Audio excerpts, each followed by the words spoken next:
कल के वीडियो में हम लोगों ने मूल निवासी की अवधारणा को और मूल निवासी कौन हैं को समझा और आज इसी सीरीज के दूसरे भाग में मूल निवासी के निहित अर्थ क्या होते हैं और इसके खतरनाक भावार्थ क्या हैं, इसको हम लोग समझ रहे हैं।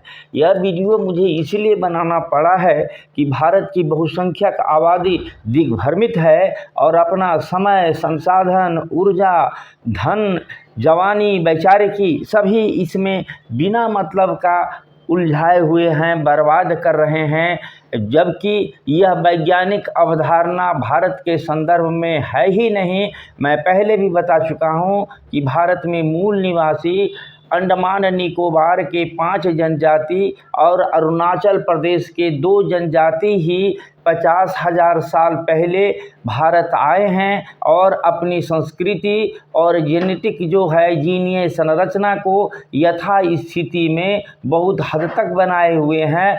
बाकी शेष भारत की सभी आबादी, मतलब भारत की ओबीसी की आबादी, एससी, एसटी और तथाकथित माइनॉरिटी की सारी आबादी, जिसे आज मूल निवासी समझा जाता है, एक भ्रामक, अवैज्ञानिक, कल्पित, झूठा और एक खतरनाक अवधारणा है।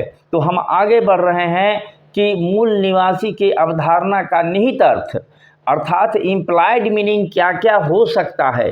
मूल निवासी की अवधारणा सिर्फ साधारण और सतही अर्थ, सिंपल सुपरफिशियल मीनिंग का नहीं है। यह 2 शब्द मूल निवासी एक साथ कई भिन्न भिन्न भावों को अर्थ देता है, जैसे साधारण अर्थ, व्युत्पन्न डेरिवेटिव मीनिंग, निहित इम्प्लाइड मीनिंग और विशिष्ट अर्थ स्पेसिफिक मीनिंग।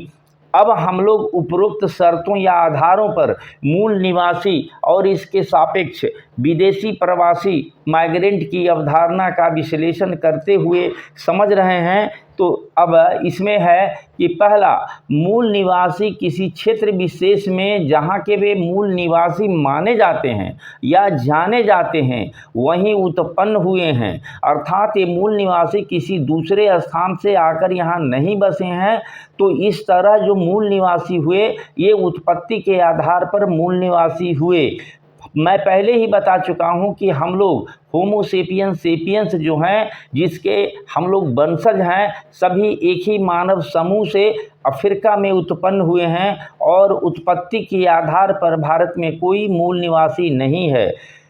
दूसरा, यह मूल निवासी किसी क्षेत्र विशेष में रहने की निरंतरता बनाए हुए हैं, अर्थात अपनी उत्पत्ति काल से ही या प्रारंभिक आगमन काल से ही लगातार वहीं रह रहे हैं।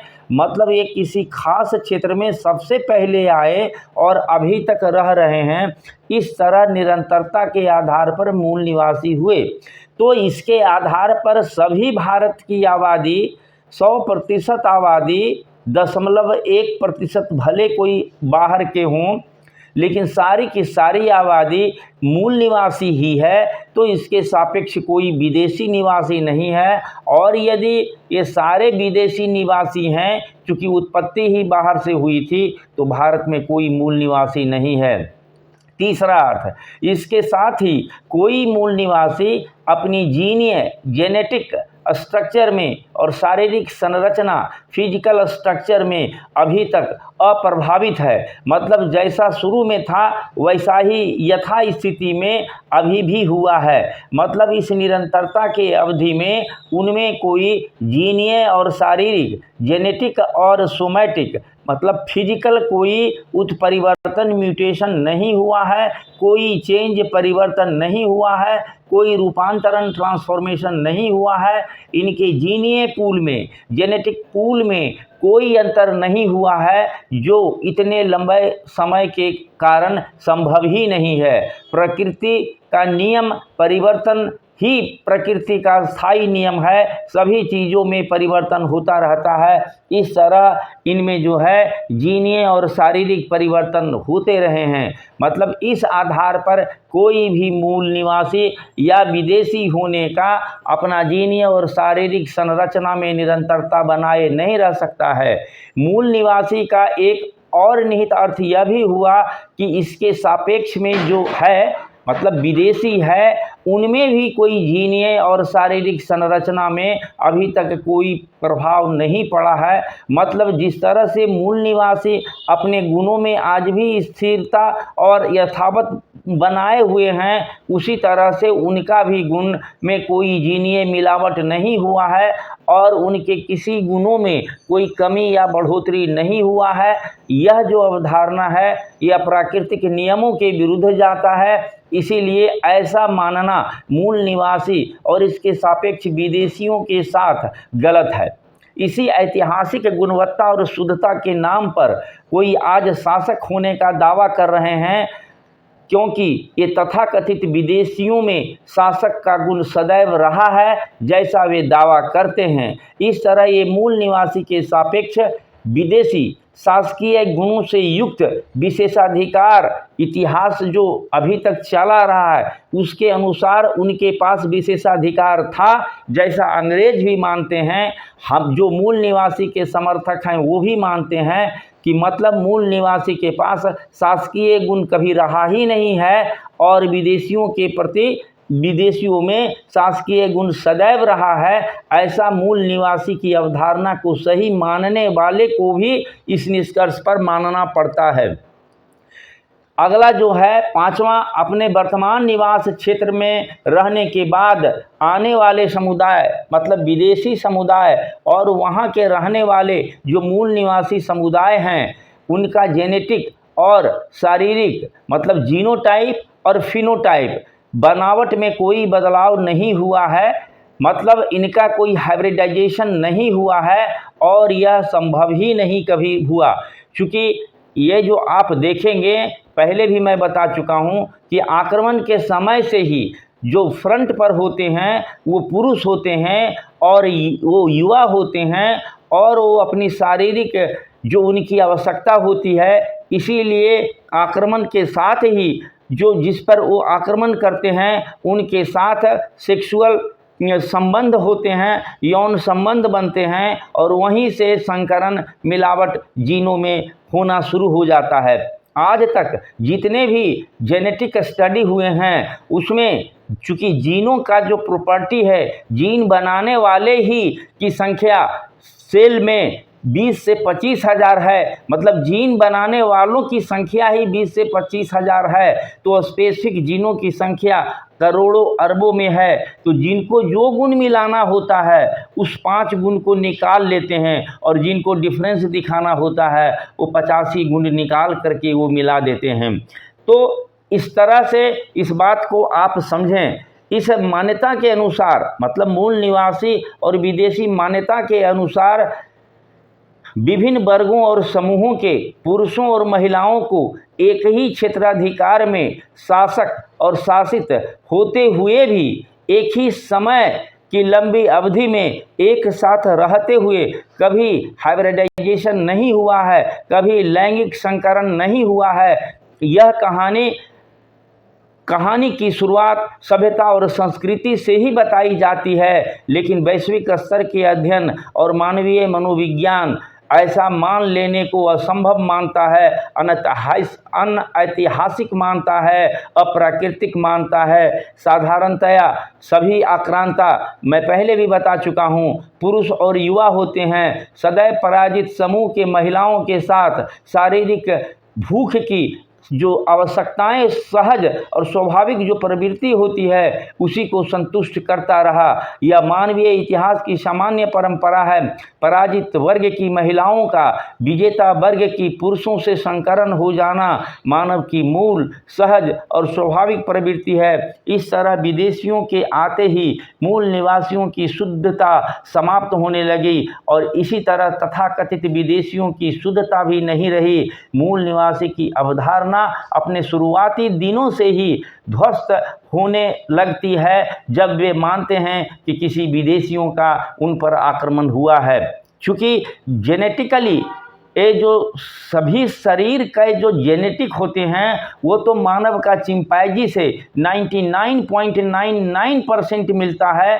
सिर्फ जो फेनेटिक जो बाहरी जो रूपरेखा है वही है जो वातावरण से प्रभावित होता है और वही भिन्नता उत्पन्न करता है। अगला जो सातवां जो हम इस पर आ रहे हैं कि प्रभावी डोमिनेंट और आधिपत्य जमाने वाले कन्क्वेरर समूह यानी आक्रांता के पुरुष ने दबाए हुए या पराजित हुए या शासित किए गए रूल्ड समूह की महिलाओं से चाहकर भी संबंध शारीरिक नहीं बनाए होंगे, ऐसा मानव विजेताओं के इतिहास में कभी हुआ ही नहीं है। यह व्याख्या शासक और शासित, विजेता और विजित के स्वाभाविक संबंधों के आधार पर किया गया। आप भी देखते होंगे कि पुरुषों की जातियां होती है, महिलाओं की जातियां निर्धारित नहीं की जाती है। महिलाओं की जाति बताया जाता है कि शादी से पहले पिता से और शादी के बाद से पति से निर्धारित होता है। महिलाओं की भारतीय जो सामाजिक व्यवस्था है उसमें जातियां निर्धारित नहीं मानी जाती है। वह महिला जिससे विवाहित होगी उसकी जाति भी वही होगी। इसीलिए ये हाइब्रिडाइजेशन उसी समय शुरू हुआ भारत में। इसीलिए कोई भी शुद्ध मूल निवासी नहीं है और कोई भी शुद्ध विदेशी भी नहीं है। और अगला जो अवधारणा है, अब मैं एक दो के बाद इसे समाप्त कर दे रहा हूँ। इस अवधारणा के अनुसार, मतलब मूल निवासी की अवधारणा के अनुसार, आक्रांता जो यहाँ प्रसंग में तथाकथित आर्य भी है, ऐतिहासिक काल और परिस्थितियों में भी अपनी जीनीय और शारीरिक शुद्धता बनाए रखा है। इसका अर्थ यह भी हुआ कि वे बाहरी आक्रांता जो विजेता थे, शासक भी थे, अब तक अपनी सर्वोच्चता, विशेषता और उत्कृष्टता को अपनी जीनीय बनावट में पूरी तरह शुद्धता से बरकरार रखा है। यह मैं नहीं कह रहा हूँ, यह मूल निवासी को सही मानने वाले अवधारणा वाले लोग मान रहे हैं। क्यों? इसलिए कि जब किसी का मूल निवासी का अवधारणा शुद्ध है तो उसके सापेक्ष विदेशियों का भी जो जीनीय संरचना है वो भी अपने शुद्ध स्वरूप में शुरू से आज तक बना हुआ है।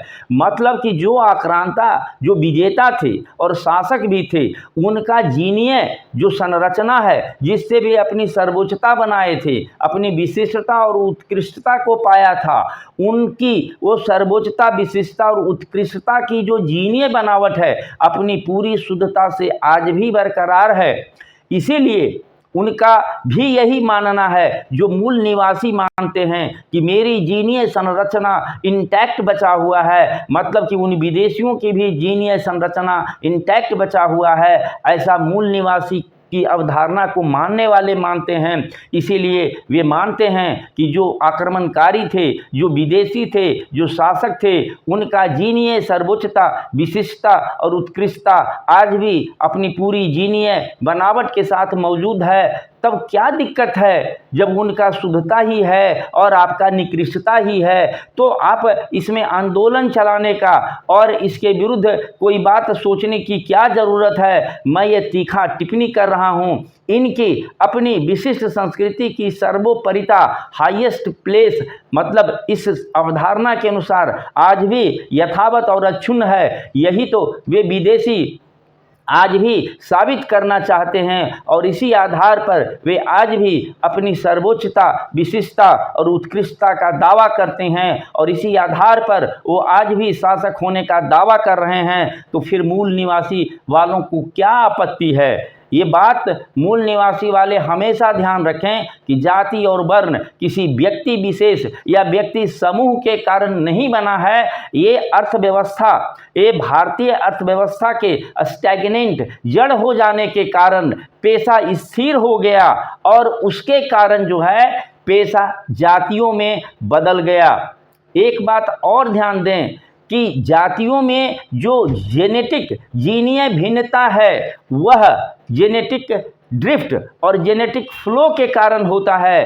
मतलब जीनीय बहाव और जीनीय प्रवाह के कारण होता है। आप इस दोनों अवधारणा को ध्यान से सुने, जेनेटिक ड्रिफ्ट और जेनेटिक फ्लो। इसको आप जीव विज्ञान के पाठ्य पुस्तकों में इसको ध्यान दें और इसको समझें। जेनेटिक जो बहाव है, जेनेटिक ड्रिफ्ट जो है, ये छोटे छोटे जब भौगोलिक अनुकूलन में बंद जो सोसाइटी हो जाता है पेशा के कारण, तब क्या होता है कि उनके जीन पूल से कोई जीन सदा के लिए बाहर चला जाता है, उसको जीनीय बहाव कहते हैं, जेनेटिक ड्रिफ्ट कहते हैं, और वो पूल में सामान्य जीनीय पूल से वो डिफिशियंसी हो जाता है। लेकिन जो समूह अंतरप्लेशीय मतलब इस क्षेत्र और उस क्षेत्र में मतलब दूसरे तीसरे क्षेत्रों में जो वैवाहिक संबंध करते हैं, तो उनका जीनीय पूल से यदि कोई जीनीय बहाव के कारण जीन बाहर चला गया, तो वह जीनीय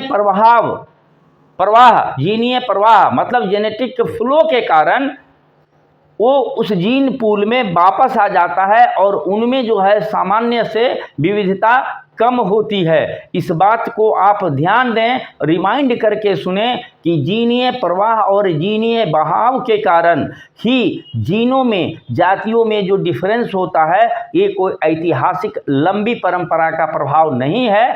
यह जो है वो जो भौगोलिक अनुकूलन के कारण और आइसोलेशन में पेशा के कारण रहने के कारण ऐसा हुआ, और यह कारण अर्थव्यवस्था के जड़ हो जाने से, अर्थव्यवस्था के गतिहीन हो जाने से यह होने लगा।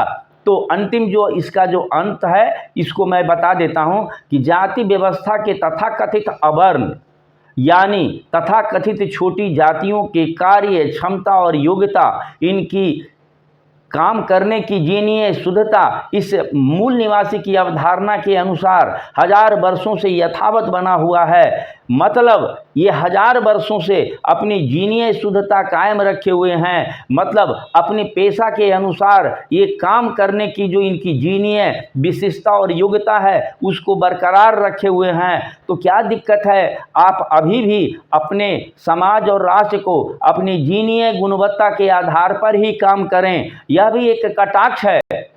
आप अब तो फिर आंदोलन क्यों चला रहे हैं मूल निवासी का, इस बात को आप समझें। इस प्रकार कुछ सरकार मूल निवासी की अवधारणा का भी समर्थन करते हुए कि भाई आपका जीन हजारों वर्षों से सुरक्षित और संरक्षित है, जबकि यह जाति व्यवस्था ही मध्यकाल में अर्थव्यवस्था के जड़ हो जाने से यह बनना मतलब पेशा जाति में बनना शुरू हुआ, वर्ण में बनना शुरू हुआ। बाकी जो बातें आप जानते हैं उसका कोई ऐतिहासिक साक्ष्य नहीं है। ये सब कागज के ग्रंथों पर, कागज के आविष्कार और भारत में प्रचलन के बाद मतलब 10वीं शताब्दी के बाद कागजी ग्रंथों में लिखा गया है। उसका किसी शिलालेख या पुराने साहित्य में कहीं है जो इसका उपस्थिति नहीं है। तो इस बात को समझें, और आप इसके जो खतरनाक अर्थ हैं इसको मैं आज नहीं बता पा रहा हूं, समय लंबा हो गया है। मैं इस मूल निवासी के खतरनाक भावार्थ को और स्पष्ट करूंगा कल भाग तीसरे में। मेरे चैनल को सब्सक्राइब करें। आप चूंकि बौद्धिक हैं और अपनी बौद्धिकता की जो क्षमता है, विश्लेषण क्षमता है, वैसे ही लोग हमारे वीडियो को सुन रहे हैं और वही लोग इसे समझ सकते हैं और वही लोग आगे बढ़ सकते हैं। तो आगे आप इस कड़ी को जारी रखने के लिए चैनल को सब्सक्राइब करें। मैं आपको जो बातें बताऊंगा इस बात पर ध्यान रखेंगे, वो कहीं किताबों में लिखा हुआ सामान्यतः नहीं मिलेगा। वो आपकी तर्क, विवेकशीलता और कार्य कारण के संबंधों के आधार पर सही समझ में आएगा, जिसे बुद्ध ने भी मान लेने का आधार माना है। सुनने के लिए धन्यवाद।